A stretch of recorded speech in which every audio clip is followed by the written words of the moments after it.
everybody, it's Alisa Murray. We're back in the Sweet Life kitchen. We just came in from the Sweet Life garden and I want to show you how to make your own homemade peppermint extract. There's a lot of different ways that you'll see people doing it. My very favorite version is to do what's called a triple infusion. And what you do is, I'll show you, but what you do is you'll take your fresh peppermint from the garden. We're going to chop it up. We're going to stick it in a jar. We're going to cover it with some alcohol. Typically 151 proof, Everclear or vodka will work. You do not want to use anything that's going to infuse any flavor into the peppermint because that'll interfere with your flavor palette. The thing that you want to remember when you're doing it is the more that you do your infusions, the more strong your peppermint will be. So it's one of those things where if you like a peppermint to be very light, just barely there, then you would only do it maybe once or twice. If you really want a strong peppermint extract, I recommend that you do this exact step that I'm going to show you and wait a week or two in between, strain off the leaves, and then repack it again with fresh leaves and continue that process until you get that extract to the level that you want it to be for your recipes and for your coffee and your flavorings. So what you want to do is you want to take your peppermint that we just pulled from the garden and you want to wash it. And after you've washed it and dried it, you're going to pull off the leaves. You do not want the stems. And you're going to chop it up into a fine slice, and we're going to pack it into the jars.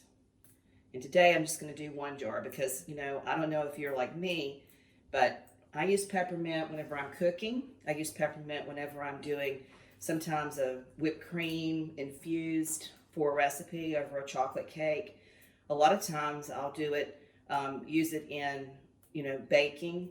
But I don't need that much peppermint for what my family uses. So in terms of extract, we do more peppermint tea and we use the fresh leaves for that. So it's one of those things where I don't need to make more than what we're going to actually use. And this little jar of peppermint extract that I'm going to show you how to make will pretty much take care of our family for a year. So the nice thing about infusing your herbs with alcohol and making extracts is that it does not require any type of extra process like you would have to do if you were going to do a canned vegetable, where you have to boil those jars and all those things that are involved in pickling and canning are a lot more complex. The alcohol takes care of all of that for you, so you don't have to worry about having anything that could hurt you or harm you in terms of, botulism and those sorts of things. That's the tricky thing about canning and preserving things. Whenever you are doing that, you have to be so careful. But the alcohol is just a forgiver of all of those sins. Whenever you do that with alcohol for your extracts, the potency of the alcohol takes care of any chances of that happening. So it's an easy way to take your herbs straight from your garden. You can do this with spearmint. You can do this with your peppermint, obviously. You can do it with pretty much whatever you think that you would like to have as an extract. I've got a lemon tree in the yard, and sometimes we'll do lemon. You can do apricots. You could do peaches. But you want to make sure that you use a high-grade alcohol. I always use vodka because I always have vodka around. And for those of you guys that know me, y'all know that's true. So it's one of those things that's super easy for me to just go to the cupboard and pull and use that. It's a pretty simple process. You just pick these leaves and then we'll slice them up. I'll show you what to do. See if that's enough. That may not be enough. We'll see. Slice them up pretty roughly. You don't have to do them itty bitty tiny. You're not going to keep them in there. They're in there to put the flavor of the peppermint into the vodka, which creates the extract.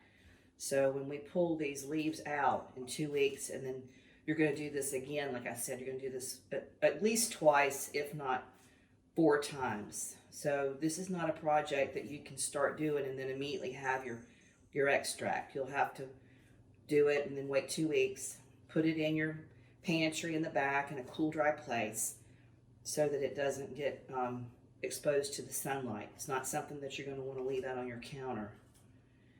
And then you'll go back into it and strain these leaves off and do this exact process, like I said, at least 3 or 4 times, just depending on how much peppermint potency you want to have. So you just put the leaves in the jar, and this is a clean jar that I've already labeled, so I know what it is. And continue to put those leaves in there. That's pretty good, actually, for the first infusion. I think that'll be just fine. And you're going to pour your vodka right over that, just like so, all the way to the top.